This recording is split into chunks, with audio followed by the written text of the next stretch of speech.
The moment the words landed in the air, they felt heavier than a threat and colder than the glass walls surrounding the office. Peek again and you're fired.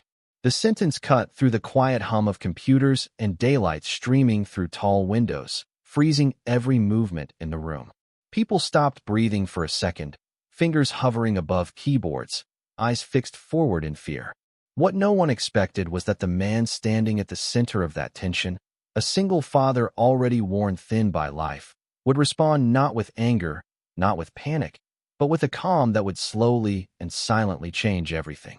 Before the story unfolds any further, take a moment right now.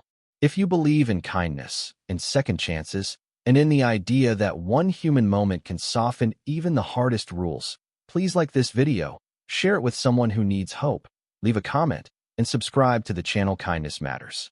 Your support helps these stories reach hearts that are quietly struggling. The office sat on the 6th floor of a modern building bathed in constant daylight, the kind of place that looked bright and successful from the outside, but felt rigid and unforgiving on the inside. Sunlight poured through wide windows, casting clean lines across white desks and gray carpet. Yet the atmosphere was tense, controlled, and always watched. Rules were enforced without flexibility, and productivity was treated like a measure of human worth. For Aaron Cole, this job was not about ambition or career growth. It was about survival. It was about keeping food on the table, rent paid on time, and a sense of stability for his 8-year-old son, Noah. Aaron had not planned to be a single father.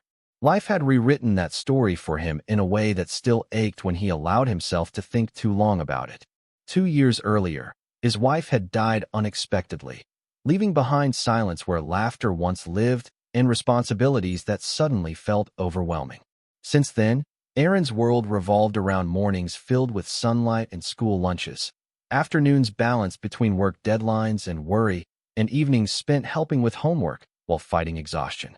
He learned quickly that grief did not pause life. Bills arrived. Employers expected performance. Children needed reassurance. Every weekday morning, Aaron walked Noah to school under the bright sky, holding his small hand as they crossed busy streets and talked about simple things like clouds, birds, and what snack would be best after school. Those moments grounded him. They reminded him why he kept going, even when the weight of responsibility felt unbearable. After drop-off, Aaron headed straight to work, adjusting his tie in reflective building glass and bracing himself for another day of silence and pressure. The company culture allowed no distractions. Phones were discouraged, family emergencies were treated as inconveniences, and personal lives were expected to stay invisible. The office manager, Victor Langston, ruled with sharp efficiency and little patience. His voice rarely rose, but his words carried authority and fear. Everyone knew his rule about phones. Peek again and you're fired. It wasn't a warning as much as a declaration. Aaron followed the rules carefully. His phone stayed on silent in his pocket, not because he didn't care about what might happen outside those walls, but because he could not afford to lose this job. Still, anxiety lived in his chest every day. Noah had asthma. Most days were fine, but sometimes, without warning, fear arrived like a storm. Aaron kept his phone close for that reason alone. That particular day unfolded like any other. The sun was high, flooding the office with light.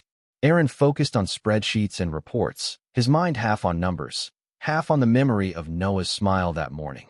He remembered how Noah had hugged him longer than usual before running toward his classroom, turning once more to wave. That image stayed with him. Then the vibration came, subtle but unmistakable. Aaron's phone, deep in his pocket, buzzed once, then again. His heart dropped. His body stiffened. He didn't move right away, hoping it would stop. It didn't. Every instinct told him something was wrong. The school never called unless it mattered. He knew the rule. Everyone knew the rule. Fear pressed in from both sides. If he checked his phone, he could lose his job. If he didn't, he could lose something far more precious. Slowly, carefully, he slipped the phone out just enough to see the screen. The caller ID confirmed what he already felt in his chest. It was Noah's school. That was when the words struck the room like a sudden shadow. Peek again and you're fired. Victor Langston stood nearby, eyes sharp, authority unquestioned. The office went still.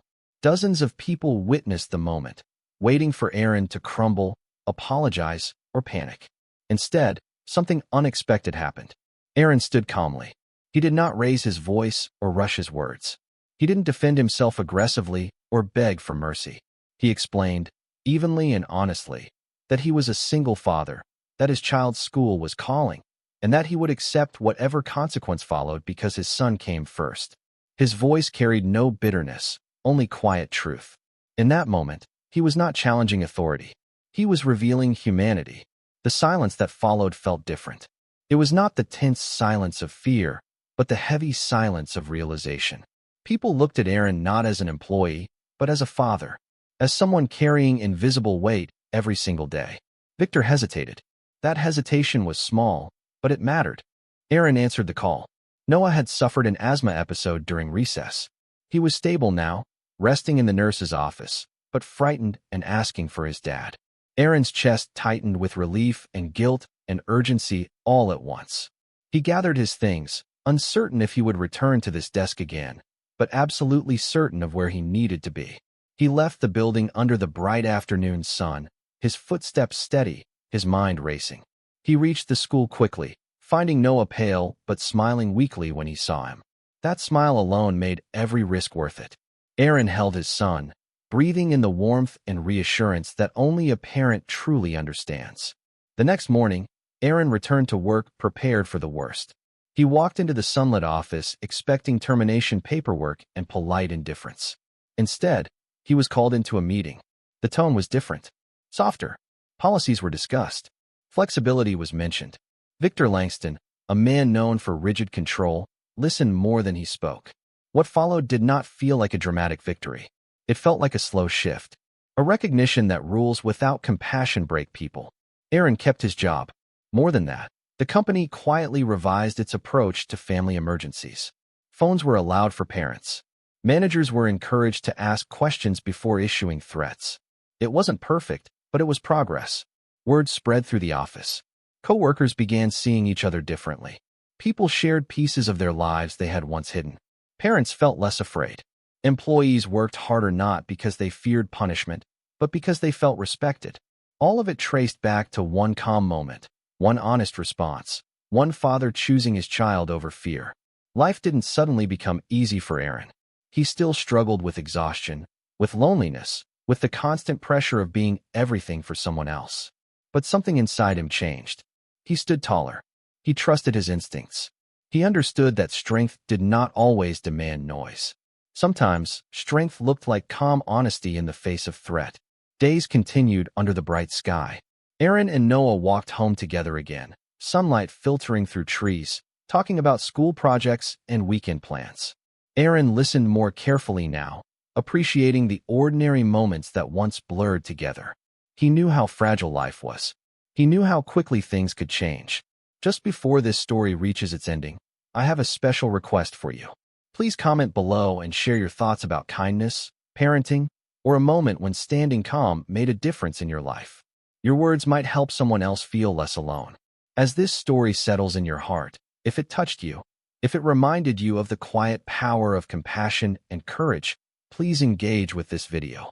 Like it, share it, and subscribe to Kindness Matters. These small actions help stories like this travel farther than we ever imagine. Sometimes, all it takes to change everything is one calm reply, spoken in daylight, by someone brave enough to put love before fear.